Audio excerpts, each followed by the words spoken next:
special. I think it's a very special time because a lot of things are coming out, and I think that's good for our society, and I think it's very, very good for women. And I'm very happy a lot of these things are coming out, and I'm very happy it's being exposed. Where are you going, Brain?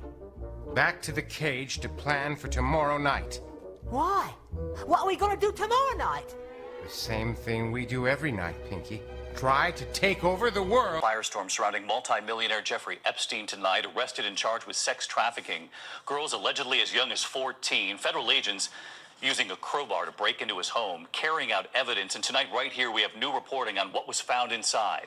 And this evening, President Trump is asked about Epstein, a man he once socialized with, and about his labor secretary, who was the prosecutor on the Epstein case so many years ago. Donald Trump has branded Mar-a-Lago the Southern White House. But in the 90s, Mar-a-Lago was Trump's South Florida party palace, one frequented by Jeffrey Epstein, who is facing charges for sex trafficking. He has pleaded not guilty. The president says his relationship with Epstein was no different than anyone else in their elite circle. After a while, Trump goes to greet 3 new guests, among them the financier Jeffrey Epstein. More than a decade before his guilty plea on state prostitution charges. Donald Trump knew the cameras were there. In the video, he makes a point to draw Epstein's attention to them. And the video captures Donald Trump and Epstein chatting while watching a group of women at the party dance. It's not an image that matches Trump's declaration that he was not a fan of Epstein's. He said, quote, he's a lot of fun to be with. It's even said that he likes beautiful women as much as I do. And many of them are on the younger side.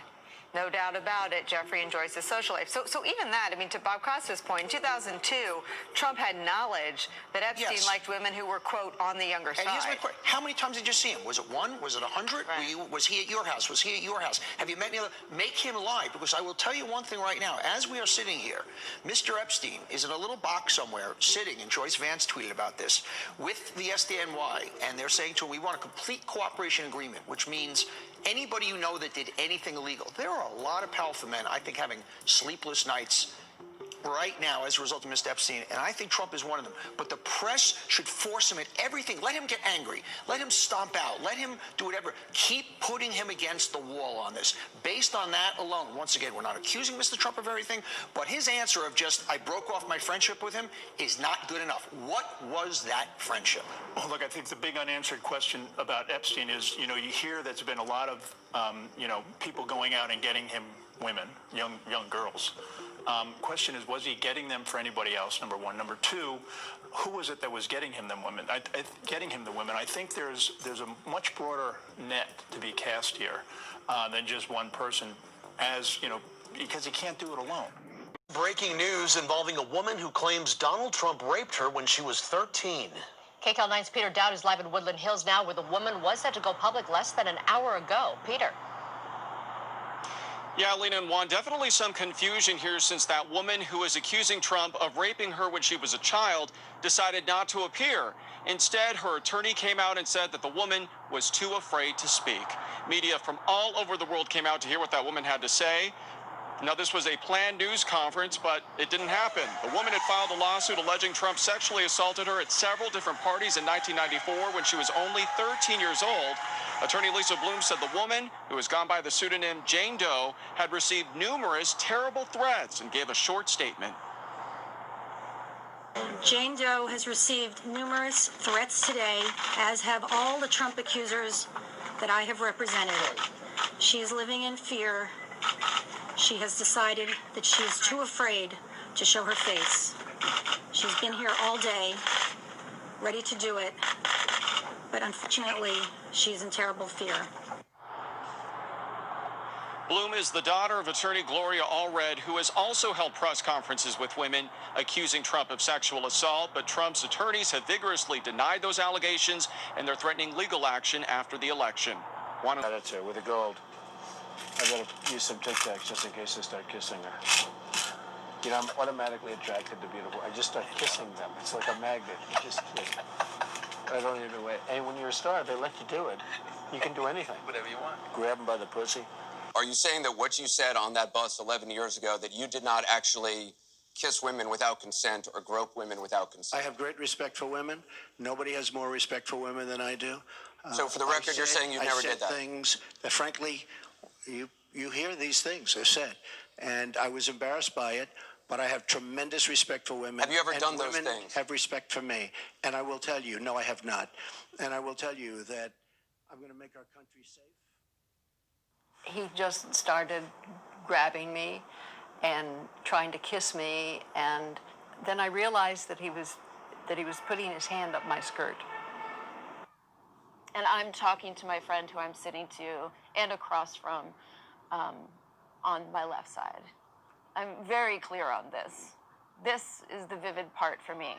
So the person on my right, who unbeknownst to me at that time was Donald Trump, put their hand up my skirt. He did touch my vagina through my underwear. Absolutely.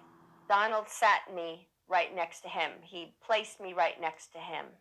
And that was the time when he started to go for it and had his hand on my leg, moving forward, and went for it, touching my private parts, pushing me up against the wall, forcing me to kiss, forcing a kiss on me, and again with his hands all over my body and up again my dress with the hands.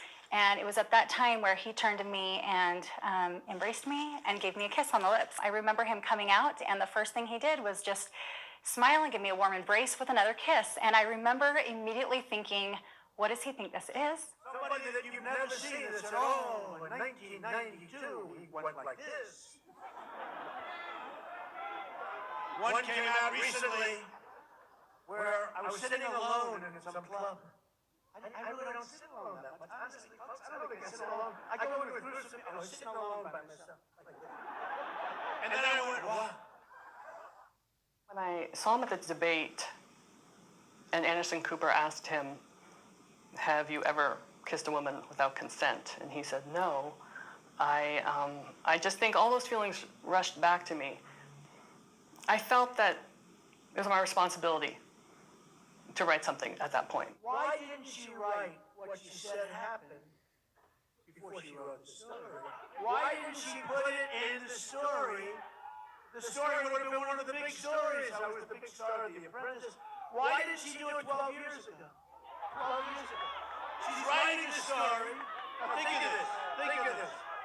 She's right. She's a liar. She is a liar. He then grabbed my shoulder and began kissing me again very aggressively and placed his hand on my breast. I pulled back and walked to another part of the room. He then walked up, grabbed my hand, and walked me into the bedroom. I walked out. He then turned me around and said, let's lay down and watch some telly-telly.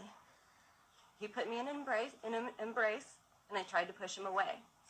I pushed his chest to put space between us, and I said, come on, man, get real. He repeated my words back to me, get real, as he began thrusting his genitals. Every woman lied when they came forward to hurt my campaign. Total fabrication.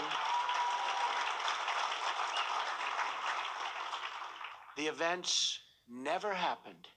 You did say he put his penis in me. And I said, what? He raped you? The New York Times podcast The Daily aired an interview with Carol and two friends who recalled conversations with her right after the alleged assault took place. And you said, he kept pulling down, he pulled down my tights. He pulled down my tights. And he pulled down the tights. That is the first independent corroboration of Carol's account, which she published in an excerpt of her forthcoming book, what many would describe as rape, but not her. I don't use the word you just used. I use the word fight. That way, I'm not the victim, right? I'm not the victim. I have no idea who this woman is. Trump's response is by now familiar. It never happened, he said. And as if this was proof, also Carol isn't, quote, his type. It is a totally false accusation. I have no idea who these women are. Have no idea.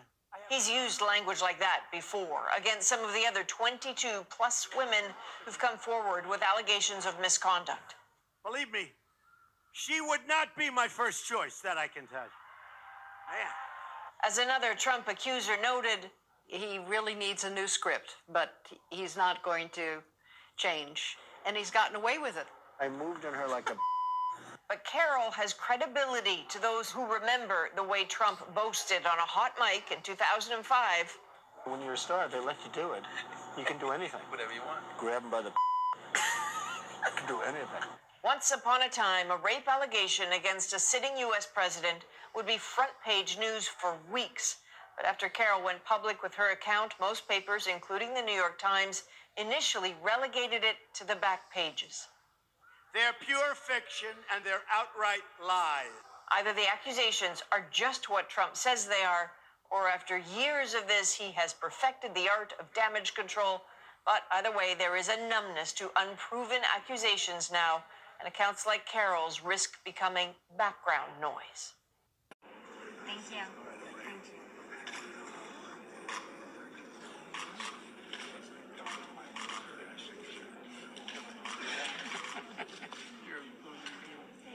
All right, well, nice to see you guys. Thank you. See you back home, I hope. Oh, absolutely. Okay? Thanks, pal. Remarks of Biden during an April campaign appearance in New Hampshire. I went to law school on a full academic scholarship, the only one in my class to have a full academic scholarship. Went back to law school and, in fact, ended up in the top half of my class. I was the outstanding student in the political science department at the end of my year. I graduated with 3 degrees from undergraduate school and 165 credits, only needed 123 credits. Biden now concedes he did not graduate in the top half of his law school class, that he does not have 3 degrees from college, and that he was not named outstanding political science student in college. Newsweek says Biden actually went to school on a half scholarship, ended up near the bottom of his class, and won only 1 degree, not 3. Joe Biden ranked 76th in a class of 85 at the University of Syracuse Law School. I mean, this guy comes off this whole thing as a flyweight. Now Biden says Newsweek is right. His memory had failed him. It's easier to groom a child because an adult always has a position of power over a child. I am Anthony Zankis. I am an expert in the fields of sexual violence, family violence, and trauma. It's really hard to just look at somebody and say, that person's a predator. What you have to do is look at the behaviors and listen to the things that they say. We met before. It's hard to forget those eyes. Look at those eyes. Look at them. Can I just know? Very clear warning signs are adults who ignore children's boundaries when it comes to touching, kissing, holding, or tickling. They will engage in those behaviors with the child and continue them despite the fact that a child squirms away or pulls away or voices any sort of discomfort verbally or non-verbally. Most adults take those cues and realize, oh, they don't want to be hugged or tickled right now, and that's fine. Sex offenders and predators just plow right through it. Another is sexualizing a child by talking about dating or their bodies in a way that would not be appropriate for their age. How old are you, 17? Oh, 6. You're turning 11. You're beautiful. Just remember, no dates to your 30. No dates to your 30 years old. In my field, we often say that child sex predators don't just groom children, they groom families and communities. Seeing these behaviors in an adult doesn't mean that adult is a predator or would ever harm a child. But what it does do is it sets that child up to grow up in a world where they view these violations of personal space as normal, and that's unacceptable. Everyone, regardless of their gender expression or age, deserves to walk through this world with their physical boundaries intact and not living in fear that they'll be violated. Offenders have depended on not only the silence of their victims, but our silence. If we allow children the permission to say no or speak up for them when they can't, we're going to go a long way in preventing so much harm.